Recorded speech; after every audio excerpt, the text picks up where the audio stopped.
Hai, gue Jo aka Sasuke dan kali ini gue mau ngomongin sesuatu yang bukan virtual YouTuber, yaitu tentang orang, yaitu si Aldi Maldini. Dulunya dia personel Cowboy Junior.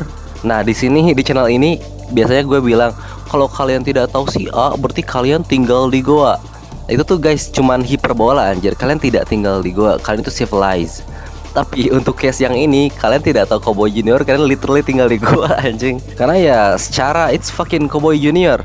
Cowboy Junior itu terkenal ketika televisi masih menjadi media mainstream yang benar-benar utama. Jadi orang yang nonton itu nggak segmented gitu. Bisa orang tua, bisa umur-umur kayak kita, bahkan bocil pun nonton. Nah, posisi si Aldi itu menurut gue menarik di Cowboy Junior.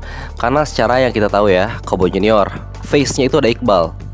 Terus di vokalisnya ada si Rizky, yang mana suaranya BTW bagus banget. Terus ada si Bastian yang rapping. Jadi semua orang itu punya role-nya masing-masing di sana. Aldi, it's kinda interesting karena itu sort of filling the gap gitu. Jadi itu kayak lumayan underrated di grup itu. Dan di mana-mana ketika kita melihat seseorang atau sesuatu itu underrated di sebuah grup, fans-fansnya itu biasanya lumayan fanatik. Karena mungkin mereka mikirnya, damn, kalau misalnya gue suka sama si Iqbal, itu banyak saingannya. Tapi kalau gue suka sama si Aldi, itu dikit saingannya dan he is mine. Kayak misalnya gue nonton anime Frieren. Gue nonton anime Frieren, gue gak suka Frieren, like fuck, jadi dia mirip bocil, gue gak suka. Fern, setiap dia ngomong, gue emosi entah kenapa. Ini muka gue nih, memes ini menunjukkan muka gue ketika gue lihat Fern ngomong. Di anime itu gue suka Metode. She's a big mommy. Ya jadi Metode underrated banget karakternya dan she is mine forever. Nah sekarang kita balik lagi ke Cowboy Junior. Aldi punya masalah guys. Masalahnya adalah dia suka nipu. Dia suka nilep uang fansnya. Enggak gede nominalnya, enggak sampai puluhan juta gitu, 10 juta, 15 juta, kagak gitu. Uangnya kecil kayak 100 ribu, 500 ribu. Dan metode atau teknik yang digunakan Aldi itu sama dari 2021 sampai sekarang 2025. Yaitu dia bilang mau fans meeting lah atau dinner bareng lah sama para fansnya. Dan fansnya pun akhirnya mentransfer nominal uang yang sedikit itu. Abis itu fansnya di ghosting. Alasannya banyak. Biasanya eventnya diundur sampai lumayan berbulan-bulan. Abis itu hilang lah dia. Jadi bakal ada 3 kasus yang bakal di highlight dan diomongin di sini. Yang pertama jauh bertahun-tahun yang lalu, yaitu 2021. Di sana Aldi bakal ngelakuin meeting Zoom untuk tanggal 28 Juni 2021. Dan slot orang yang ada di meeting Zoom itu cuma 5 orang. Jadi ini sangat privilege banget ya ini 5 orang ini. Salah satu dari 5 orang itu bernama Felicia. Jadi basically si Felicia udah transfer 100 ribu. Dia udah seneng banget. Dia sudah kegirangan bakal bertemu Aldi Maldini, Edan, seorang Aldi Maldini guys. Dan bisa kita lihat ini di percakapan WA-nya. Meskipun tulisan kontaknya Aldi Maldini, tapi bukan. Jadi si Felicia itu lagi chatan sama adminnya, namanya Fabrio katanya. Dan ya ketika hari H-nya pada 28 Juni, tim si Aldi pun melakukan the good old tricks, yaitu pengunduran. Harusnya meeting jam 7.28 Juni, diundur sampai tanggal 15 Juli. Dan pemberitahuan pengundurannya pun di hari H-nya, di tanggal 28 ya. Itu kan kalau lu pikir-pikir lagi kayak gak profesional gitu.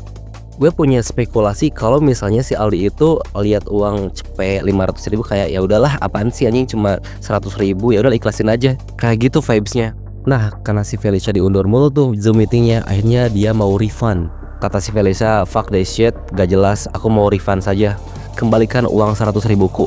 Nah, dan di sini tim Aldi pun menurut gue blunder.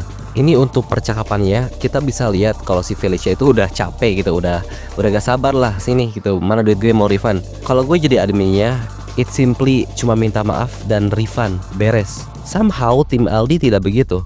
Adminnya Aldi malah marah-marah.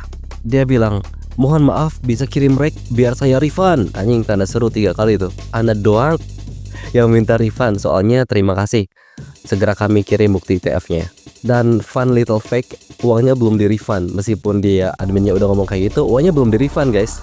Itu kenapa si Felicia bikin status di Instagramnya. Statusnya itu status nyindir. Ini statusnya, lihat duit fans enak ya, centang biru lagi sepi job. Ule. Bisa kalian lihat di status itu kalau status itu gak nge-tag siapapun. Tapi somehow si Aldi lihat status itu. Dan abis si Felicia bikin status itu lanjut ke WA lagi. Saat si Felicia lagi refund, adminnya dan Aldi tahu si Felicia itu bikin status kayak gitu. Dan yang chatan dengan Felicia di WA itu bukan adminnya lagi, bukan Fabrio lagi, tapi udah ganti.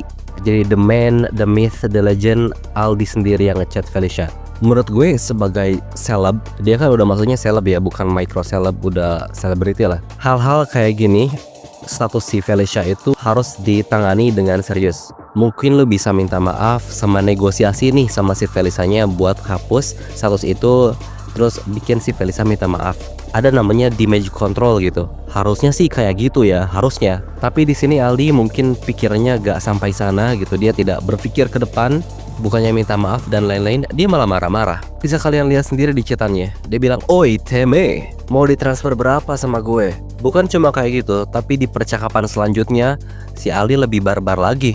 Nyebut longor lah, lonte lah. Maksud gue, ini kalau dilihat dari perspektif yang lebih luas gitu ya, this is so fucking stupid anjir. Perkara 100 ribu doang, lu tinggal refund doang, minta maaf, beres. Tapi si Aldi malah ngelakuin hal-hal yang sebenarnya gak perlu gitu. Dan kasus ini udah lumayan menyeruak juga ya di media 2021 dulu. Jadi dari kasus ini 2021 ada yang namanya bara dalam sekam. Karena ternyata yang ditipu bukan cuma si Felicia aja, yang lain pun ada sebenarnya. Di sana nama Aldi sudah tidak sebaik dulu lagi, karena setiap ada Aldi di media pasti ada yang nyinggung masalah ini, masalah si Felicia dan Aldi. Dari case ini harusnya Aldi sudah menjadi orang yang lebih baik gitu, belajar dari kesalahan. Tapi ya fast forward 2025.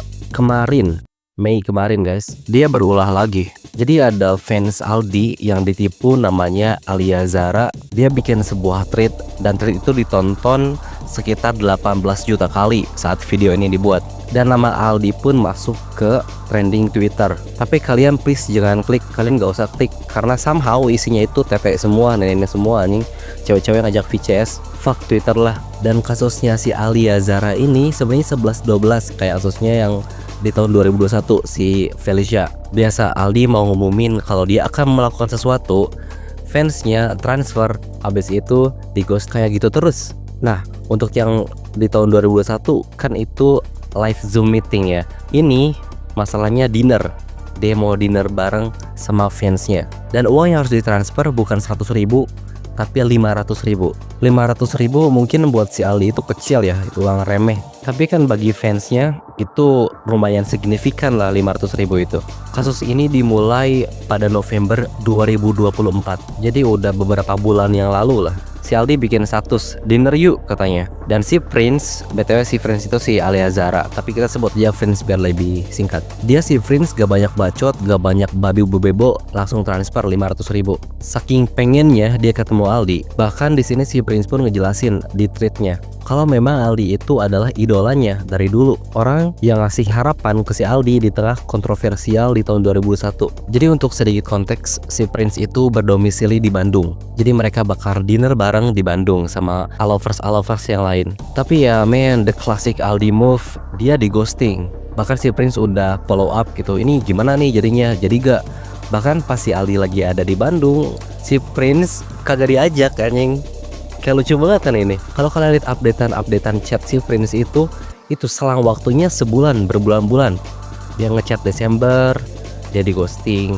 Dia balik lagi ngechat Januari, tetap di ghosting. Gue bilang Prince terlalu sabar sih. Meskipun si Prince ngerti kalau misalnya Aldi orang besar, pasti artis punya kesibukannya sendiri. Tapi kan kalau udah sampai 6 bulan itu gak wajar. Ada something wrong di pihak timnya si Aldi. Dan yang lebih menyakitkan lagi dari si Prince itu, ketika dia nunggu, dia itu sering lihat story atau postingan-postingan update si Aldi, yang dimana Aldi itu aktif di media sosialnya. Jadi ya apa alasannya untuk tidak dinner gitu di Bandung? Si Prince udah pusing, dia over, dia kontak Alovers, dia udah melakukan sebisanya gitu untuk nge-reach out Aldi ini. Sampai mungkin karena dia udah capek, akhirnya Prince melakukan action, yaitu lapor polisi. Ya, jadi gue lihat di case-nya itu fansnya yang quote on quote ditilep uangnya itu harus melakukan sesuatu dulu, aksi dulu, kayak bikin story Instagram lah. Terus ini case-nya kayak lapor polisi lah, baru si Aldi respon dengan sungguh-sungguh. Nah terus di percakapan ini kita tahu lah si Prince udah lapor ke BCA gitu, udah penipuan lah bla bla bla. Akhirnya pihak dari si Aldi pun udah ngechat, so lumayan terlihat profesional lah. Hanya yang bisa kalian lihat, halo mau info untuk private dinner Bandung sesi 5 orang terakhir ada di 19, 20, 21 Maret. Minta diinfokan untuk bisa di tanggal berapa ya, untuk segera di book di tempat. Udah ada secercah harapan di percakapan itu kalau dinernya bakal jadi. Tapi ya itu cuman chat doang, it's bullshit. Pada kenyataannya pas hari H tanggal 20 dinernya diundur lagi. Tapi bukan itu yang jadi permasalahan. Yang jadi permasalahannya adalah uang 500.000 tadi tidak bisa di-refund, dan abis dari sana tidak ada kejelasan lain. Bener-bener di ghosting. Bisa kalian lihat dia udah ngechat berapa banyak dan tidak ada balasan satupun. Dan ini alasannya thread ini dibuat. Gue tadi udah bilang, ini tuh kayak ada bara dalam scam. Artinya udah ada orang-orang lain yang ditipu juga, tapi mereka gak berani speak up for some reason, I don't know. Dan si Prince di sini membuka sebuah keran, membuka celah untuk fans-fansnya speak up. Dan boy, oh fucking boy, bukan cuma fansnya yang ditipu, tapi road manajernya pun sama, dia ngutang juga tuh ke si road manajernya. Pokoknya banyak lah, gue gak bisa bahas satu-satu di sini. Aneh-aneh anjing masalahnya, pinjam duit ke road manajernya. Bahkan sebenarnya road manajernya itu bekas fansnya si Aldi sendiri pada waktu kejayaan Cowboy Junior. Maksud gue itu ini loh, Aldi itu nama yang besar, itu selebritis maksudnya, yang mana harusnya bisa jauh-jauh lebih profesional lagi. Jadi ya ini sangat disayangkan, legasinya hancur. Dan ya please kalau kalian buka Twitter lihat trending Aldi, jangan diklik guys. Apalagi kalian kliknya di ruang publik. Jangan seperti aku trauma lihat Nenen. Bye guys.